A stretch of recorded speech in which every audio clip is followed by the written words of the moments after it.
Today's episode of the Australian Lawn and Garden Podcast is brought to you by Toro Australia, and more specifically their new 60-volt Revolution Professional battery tool lineup. If you're interested in that, more about it later in the podcast. Thank you, Toro Australia. Right, welcome to today's episode of the Australian Lawn and Garden Podcast. We're in a very special place with a very special guest. Hello, how are you? Amazing. Kings Park, never been here before, and it is spectacular. And do you know what he's admiring? It's Kikuyu. Don't say it, because Kikuyu is the nemesis of New South Wales and Queensland especially, because it's hard to grow in Queensland because of the environment, but when it does grow, it takes over everything, and it looks amazing here. It's very versatile grass, because obviously you can go mowed short, or you can leave it a little bit more organic, and it goes a little bit longer. Mind you, there's only about a week between those two events happening. So yeah, 15 minutes in the right time of year. Yeah, absolutely impressive. But you're a fan of the guy who's mowing it? Yeah, I'm a big fan of the guy that's on the mower. I'm not a big fan of the guy that's on the edger, because he is letting down the team. Right. Well, we're going to walk around, have a chat about TV and because you've come to Perth you're filming up in Geraldton. We're filming outside of Geraldton. It is in the middle of nowhere. I have no idea. It is a beautiful spot. As soon as you come over the hill and you see the ocean, it is spectacular, unbelievable. But it is this little ramshackle beach shack that we are trying to turn into a beautiful swan. Well, do you know any stats on it right now? Like, what are they trying to get at? They're trying to get I think if they can get 305,000, he bought it for 260, and he's tipping in, I think, about 25,000. If they can get, basically he's after his money back. Yeah. He really is. It's made of asbestos, so there's very limited stuff that we can actually do to it. Look, I know that diamonds are made out of, coal and rocks being forced under pressure. There's a lot of pressure on me to create a diamond out of this one. Right, so next year. Yeah. There's only so much polishing you can do to a turd to end up with something. This, I think, is still going to be a turd. Well, maybe we'll walk around here, get some inspiration. Absolutely. You literally have to take your hats off to Western Australian Council, because it is spectacular. I don't know who actually is technically responsible. Do you reckon maybe for all it's this. privatised? No, it's definitely a team that work here, but I think it's kind of I don't know. I should look it up, but I don't think you could call it the council. So, mate, you've got your show that you're doing, you're filming tomorrow. Is that when you're filming? Filming tomorrow, yes, walk through, and then the renovation starts on Monday, Tuesday, Wednesday, Thursday, finish up, fly home Friday. It's a hit and spin. So what comes to mind for me is you start with a very small budget. Yeah. And usually these people they need massive results. And yep.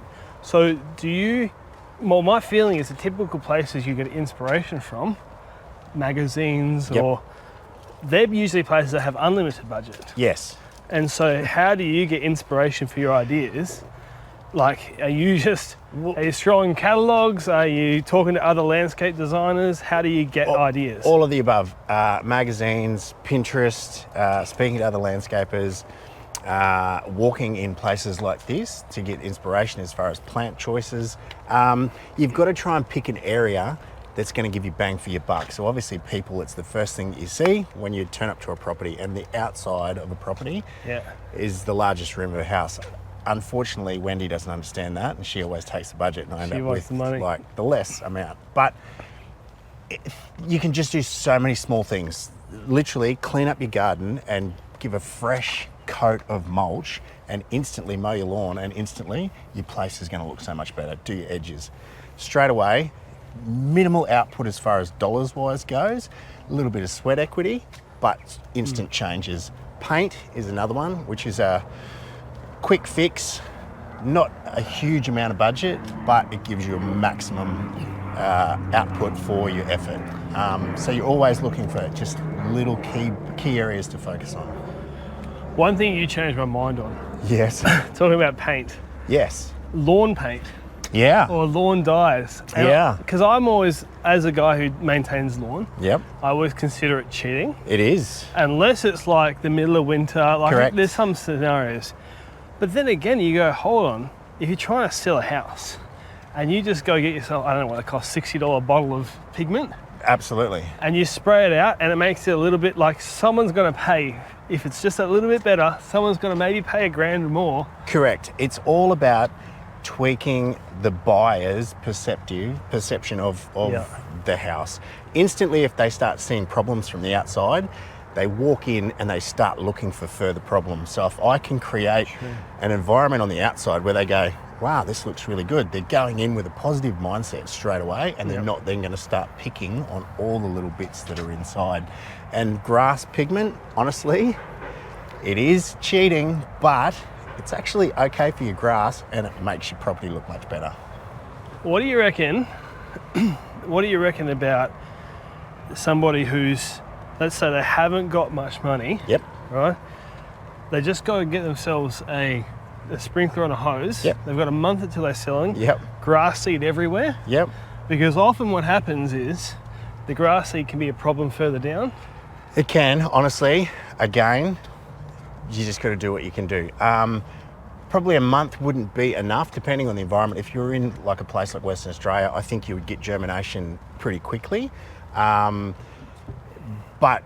if you're coming into winter, etc., you're going to need a lot longer than a month.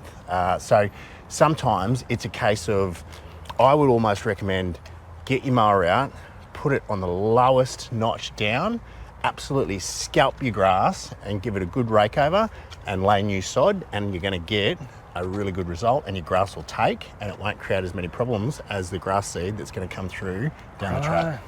But how much time would you need to get that right? Honestly, you still need like 4 to 6 weeks.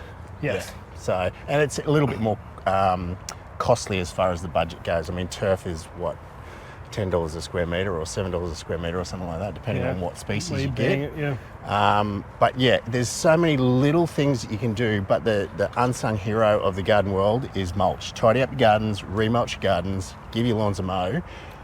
That's the top 3 picks, and clean the outside of your house. So they're the 3 key points that you can do to make your property look better.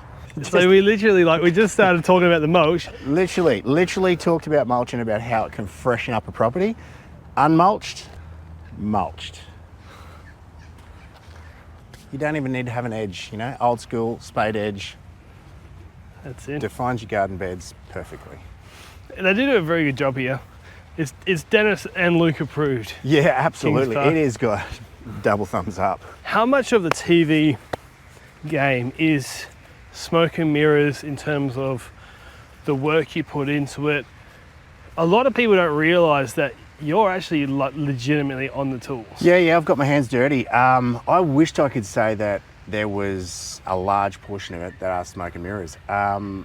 But unfortunately, and both Wendy and I will vouch for Wendy, she really gets in and gets her hands dirty. She is hands-on. I wish that we didn't do late nights. There was an episode last year, which will be this year's episode, and I think one night I was there till midnight, helping a tile bathroom, and then the following night I was there till 10 o'clock. It's mayhem. I think there is some shows that are smoke and mirrors, but unfortunately ours doesn't fall in that category. Even I've done plenty of podcasts where my warehouse is a mess. Yeah. And I literally just shove everything on the other side of the camera. Yeah, correct. You walk in, you cannot get to the podcast table because there's no space. There's too many minds. But, behind me, it looks like I know what I'm doing. Well, because we're Australia-wide, say we're at this episode. Yeah. So we've got 4 days, so we cannot let the cameraman, we can't fly a cameraman back to do the afters and have someone come in and fluff it up. A couple of days after we've sort of done the turmoil of renovation. So it has to be a finished product as we walk out, because we've got to do our finishing pieces to camera as we walk out, and the camera has to do all his final shots as we're going.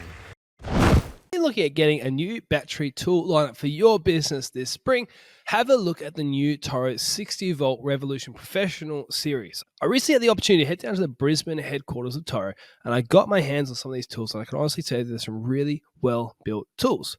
The Revolution Series runs off the 60-volt Flex Force system, and it powers a whole range of tools, including line trimmer, hedge trimmer, blower, and the 21-inch heavy-duty 60-volt mower. The line trimmer and the hedge trimmer can be run through the onboard batteries, just like you would expect, but also through the backpack linked linkage, which means that if you have large commercial jobs, it lightens the load and makes it a much easier job for you. There are a lot of interesting innovations in this lineup, including a 6-port multi-charger that you can put on the wall, which is really useful if you're running and relying on a battery system. And like I said, there's a whole lineup of tools ready to go for your business on this platform. So if you want to find out more information, head to the Toro website. There's a link in the description, or to your local Toro dealer. Thank you, Toro, for sponsoring this part of the podcast.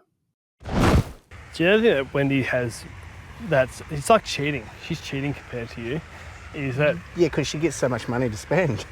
Well, there's that. She gets help. Yeah, but I wouldn't like to negotiate against Wendy for whatever reason. No, not at all. I feel like she'd win. I know where my bread's buttered. It's fine. But I think the thing that she gets, just the interior design versus garden. A garden, you got to put in the plant from a 14 or 17 centimetre pot. It's this big. Correct. And you can't just fast forward 3 years. Wendy can hire furniture. Yeah. That's cheating, Wendy. Yeah. And it is cheating because, in fact, it's a good point that you make, because part of the struggle for us is we've got to come up with a garden that's actually going to look like it's mature enough to give you some bang for your buck. Whereas if you were doing it for yourself, you'd plant smaller and you'd have the ability of time to let it grow into something. So we've got to find that happy balance between how many plants we put in, and sometimes we overplant to make it initially look good. It's going to create some problems down the track because you're going to have to pull some out, but that's just the nature of the beast. We've got to make that property look good at the time of sale. Have you ever done a pond? No, I haven't done a pond, but let me tell you, if I could do a pond like that, that would be pretty cool. I could even put Wendy in the middle of it. Yeah, there she is, holding a child. But I know you did was it a skip-in pool at one stage? Skip-in pool, Majimba, yes. And I've actually had a couple of people ask me about that. Look, the skip-in pool was a real surprise to me. It was very cost-effective and it looked great. I don't know longevity-wise how it's going to go in the ground as far as corrosion goes. But again, budget, and it gives you that bang for buck, and visually it looked amazing. So if you're going to sell a property and you want to put a pool in, don't rule it out. I wonder why they choose sections where they're going shorter on the grass. Like, why would they not just keep it organic like that? I don't know. Through. Are those stripes behind you? Yeah, I know. It's like they're creating themselves some work, which is great. They're obviously very proud of what they're doing. We should just title this episode Dennis and Luke froth over King's absolutely. Kikuyu for 25 minutes. Park life. It's not going to be a long episode because you landed here, spent about an hour to get ready for your next flight because you're not in Perth. No, so I had to go from Virgin across to Qantas, and then Luke picked me up, and then we've come to this spectacular place, Kings Park. Unbelievable. And then hopping on a flight to Geraldton this evening with Wendy, and then we drive to Horrocks Beach tomorrow morning. But don't feel too sorry for him, because I said, would you like me to get you some food? And he said, no, that's all right, I fly first class. I did. And I told him to shut up and almost drove home. Mind you, it was a 5.5 hour flight. Come on. I mean, I wouldn't be complaining. The food wasn't great today. Okay, all right. You would have preferred the KFC, ended up Yes, absolutely. So, do you see? Okay, here's a problem that you're going to have, because I've got lots of problems. But you're incredibly fit for someone your age. But you're doing 12 o'clock nights, and that's what I hear. So, at some point, do you think? At some point, do I get tired and cranky? You can't do a Dr. Harry. No. You know, like those guys are amazing for how long they stay active in their roles. Yeah. I think landscaping is bloody hard. It's hard on your body. It's a physical job. So you're right.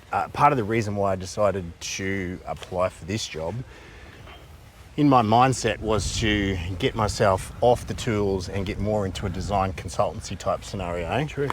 So that then I could have a little bit further longevity in a career that I love, in an industry that I find like just so great, in the environment, outside, fresh air.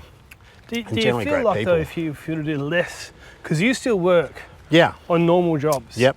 I guess if you got rid of that part, because you keep so fit and healthy, you could go for a long, long, long time because you're not doing it day in, day out. Yeah, and that's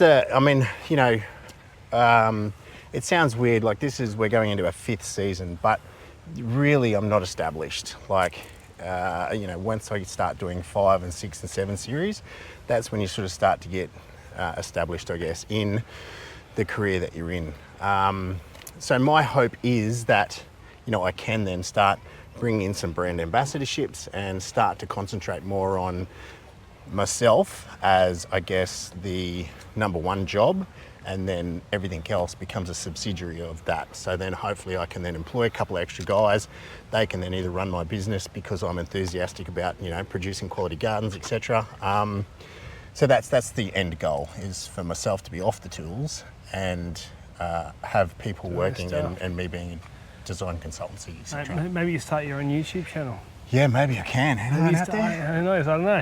Who's anyone out there that maybe I can talk to? What you can do is you can just walk around the King's Park and point out all these absolutely, plant the grevilleas and all that sort of stuff, the acacias, mate, they're absolutely, the amount of natives in here, it is impressive. It really is impressive. I got to send this to the King's Park team and just say, you've got I Dennis haven't, absolutely frothing. Surely there has to be some anaxanthus, some kangaroo paws in here somewhere. Yeah, they breed them. Let's go find some. There's got to be some. They're one of my favourite plants. So the series is out right now. Yes. I haven't watched any episodes yet. Mate, killing me. I'm sorry. Killing me. I had to forgive me. Do you know, I genuinely was like, I need to watch them last night. Our numbers are going all right apparently, and we're now on binge. So we're opening ourselves up to a different demographic as far as marketability goes. So hopefully that'll increase our numbers and viewership as well, which we're already doing quite well. So, well, I'll be honest. I literally just get it for the show, and that's one of the reasons why I haven't got it, because I have to go and purchase it again. Well, now that you can get binge, I think you can get binge for, I think it's $10 a month or something now. Mate, done. I think so, and binge is actually, Selling Houses Australia is a part of the binge package now. So for anyone that out there was sort of going, oh, well, I haven't got Foxtel because it was too expensive, binge. Well, what I was going to ask you, because I haven't watched any yet, what one is the best? Oh, okay. What one's Dennis's favourite? Okay, my favourite, it's coming up, I think it's in a couple of weeks. It's a little property that we did with a beautiful family and their daughter. I think she had brain cancer, but she's now okay. They tried some alternative therapies, and apparently it's incredible results. It's a property in Annandale, and it is amazing. It is like the garden. I would love to go back and see it now because it's going to be a showstopper. It was a narrow garden in a city, and we made it feel like it was jam-packed. We had these beautiful Corten circles of turf with this lovely plantings around it, with this amazing outdoor kitchen, which honestly, anyone can do it. It was an easy DIY scenario as far as the kitchen-wise goes, but it created a real destination in this backyard, honestly. Annandale. Does that personal touch with the sickness make it more important for you? Yeah, look, it doesn't necessarily make it more important for me. And I think Wendy would be the same. I think you remember properties also, not for the work that you've done, but for the people that you're doing it for. Mm-hmm. And we haven't struck too many people that have been undeserving, or you felt like you sort of, you were being taken for a ride. But there's some people you gel with more than you gel with others. So sometimes you walk away and you think, you know what, I'm really proud of that result. A, because it was a great result, but B, the people were awesome and, really enthusiastic and helpful. Let's go find some kangaroo paws. Yes. So you tell me how much you love this.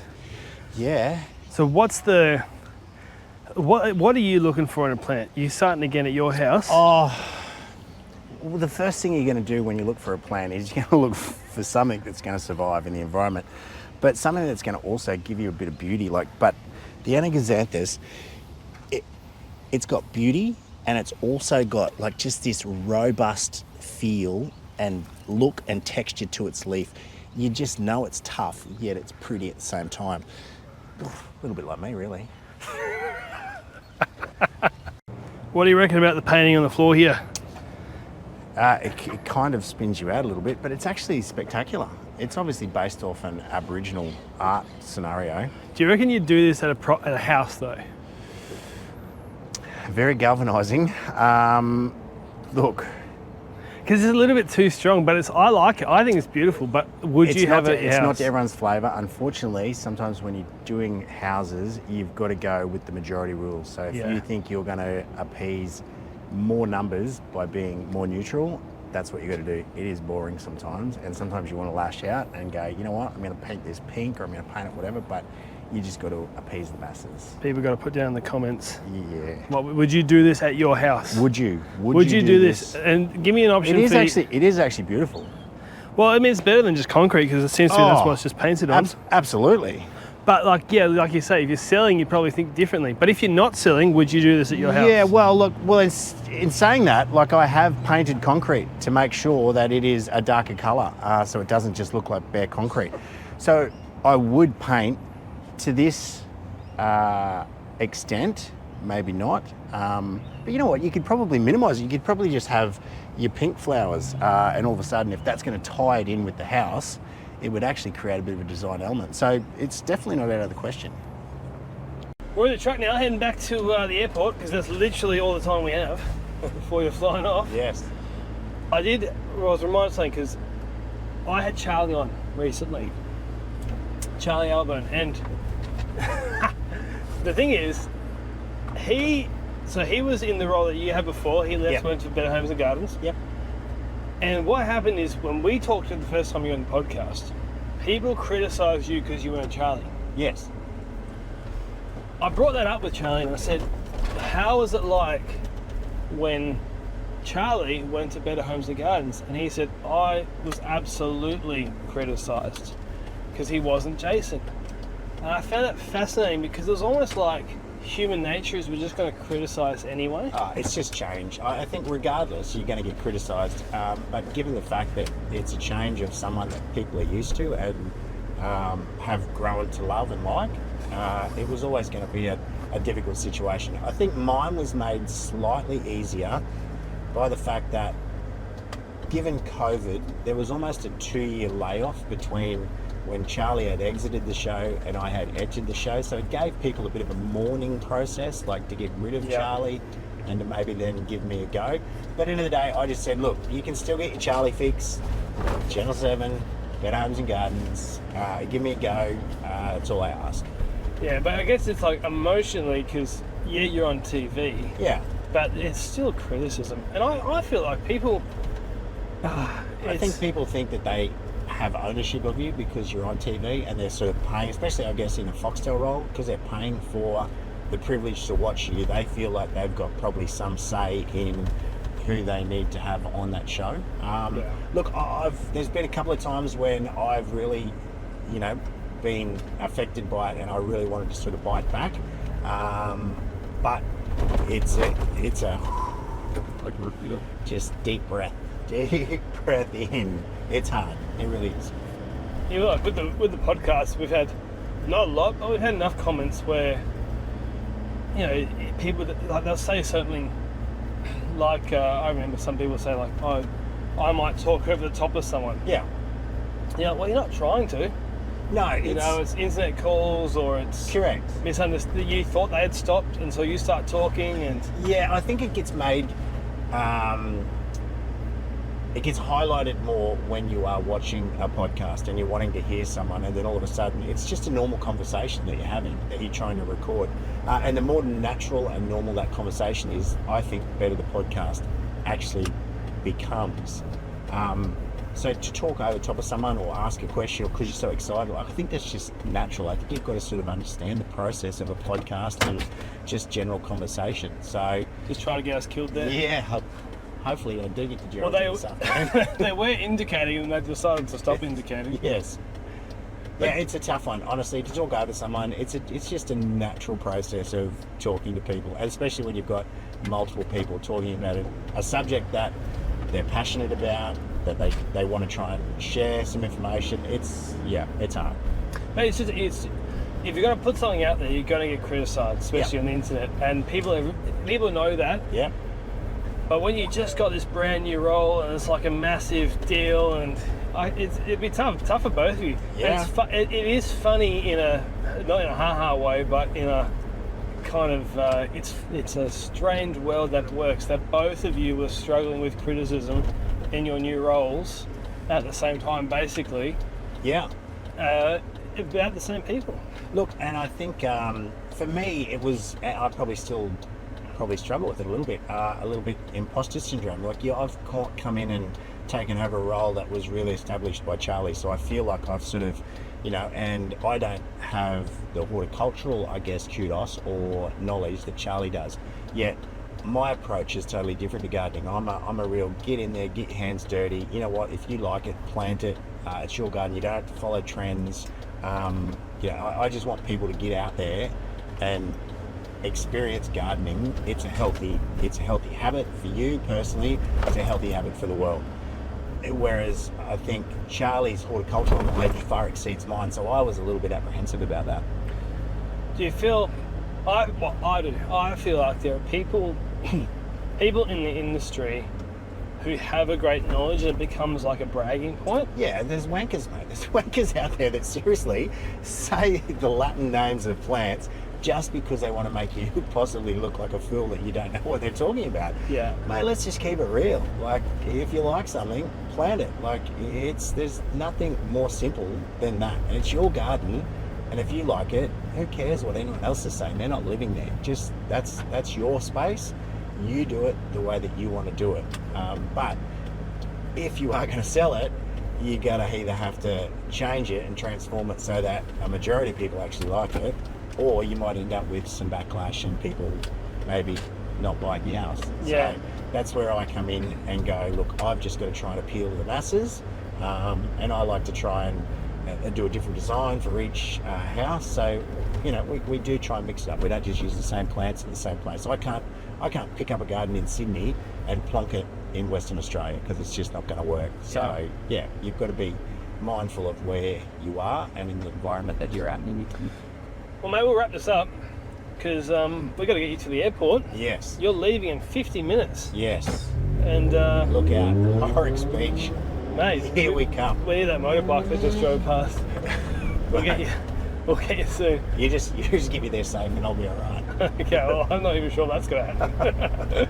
All right, well, mate, thanks for coming on. Mate, been an absolute pleasure. And honestly, Kings Park, if you haven't been to Perth, I would say it is a must-do in Perth. And even if you are in Perth and you haven't been to Kings Park, it's a must-do. It is beautiful. And we were only there for half an hour. Yeah, honestly. And you said it was like It's 5, hectares. 6 times that. Hectares and hectares of space. It's amazing. Absolute manicured to within an inch of its life in some spaces, but it is beautiful. The scenery is spectacular. Well, everybody, thanks for listening to this little catch-up. Let's shake hands without the lights. No problems. And we'll see you all in the next podcast.